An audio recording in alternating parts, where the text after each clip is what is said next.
God? There are 1,001 answers. None of them answers, all incomplete and complete in their hopes.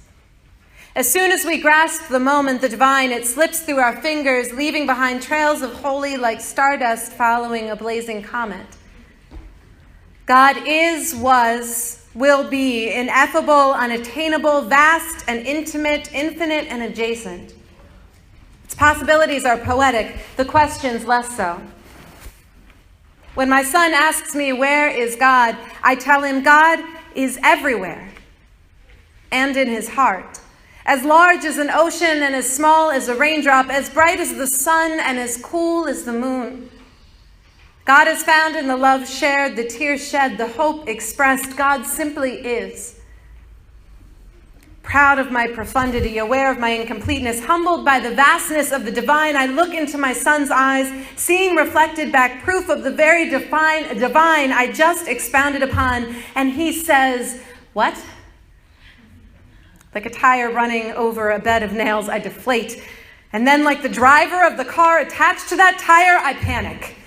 I don't have an answer. I mean, what will happen if I don't have an answer? Will my son turn from the faith? Will he become jaded by the world? Will I stand in the way of him experiencing the divine? Will it be all my fault? I'm the worst pastor ever, and now I'm the worst parent.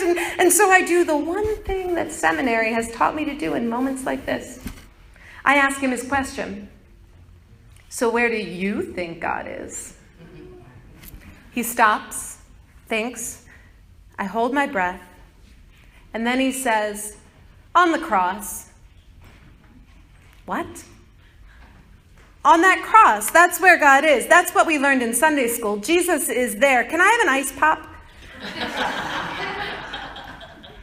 God is, was, will be, ineffable, unattainable, vast and intimate, infinite and adjacent, and on the cross. On the cross, a gift to us. A defining moment, perhaps the most defining moment, when for a split second, if we refuse to blink, we see God. And it is unexpected, it is heart-wrenching, it is life-saving. Jesus did not have to be on that cross. No matter what you might have heard from Christianity's skewed theology of atonement, Jesus is not making up for God's anger. He does not stand in the way of God's wrath, because Jesus is the heart of God. And it is laid bare, the heart for all of us to see. It is not a heart full of anger, but of love and forgiveness. It is not an act to save us from God's wrath. This is a moment that saves us from ourselves. It is where the resurrection begins. At the moment when all hope seems lost, this is where it is found. Because in suffering, Jesus experienced the worst of us, the worst of humanity's pain, the worst of our hate, the worst of our fear, the worst of us.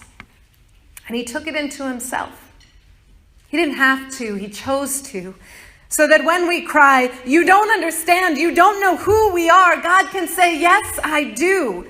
I know you inside and out, because in that moment when my blood was spilled on that hill, my blood became yours. It flows in your veins. I know you.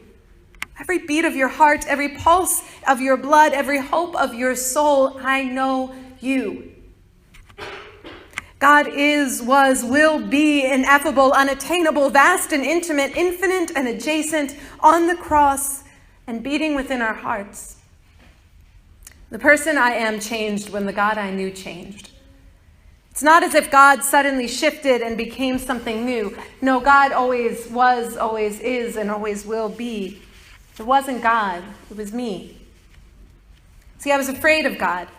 I've been told that if I made him angry, him being the old white-bearded man in the sky, I would be punished.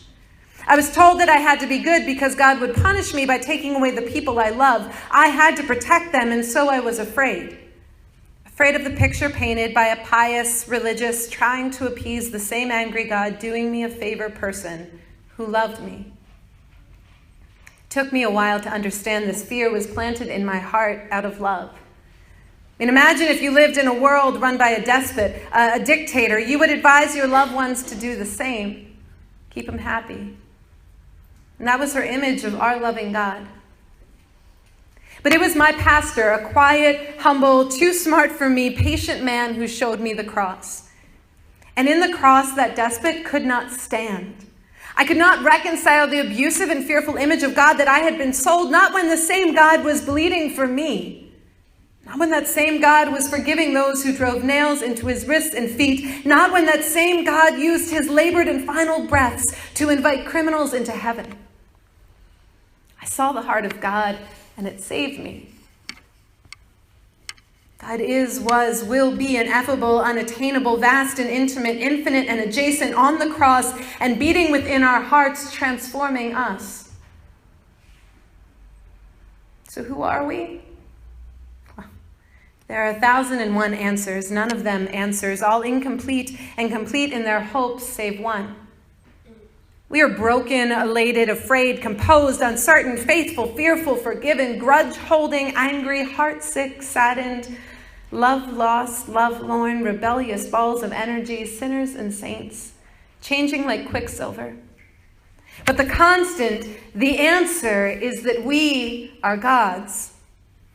We are God's. We are God's beloved children. We are God's painstakingly crafted creation. We are God's, claimed by water and blood, loved beyond self-preservation. And is there any kind of love that's more? It's in that love that we're able to learn to love ourselves. Because if God can love us that much, who are we to say that we aren't worth it? It is in that love that we're able to breathe deep, knowing that this life is not the end, because though this life might be enough for us, in the face of that kind of love, I'd suggest it's not enough for God. It is on that cross that we learn what it is to embrace the divine and rise above the hatred clamoring to rule our hearts. It is where we learn hope. It is that moment on that cross that gives us power to place words of pardon on our lips, to see not a criminal, not a stranger, but a heavenly neighbor, a sister and brother with the same blood running through their veins, blood spilled on Calvary's hill. God is, was, will be ineffable, unattainable, vast and intimate, infinite and adjacent, on the cross and beating within our hearts, transforming us. God is here. Look around. God is here. Amen.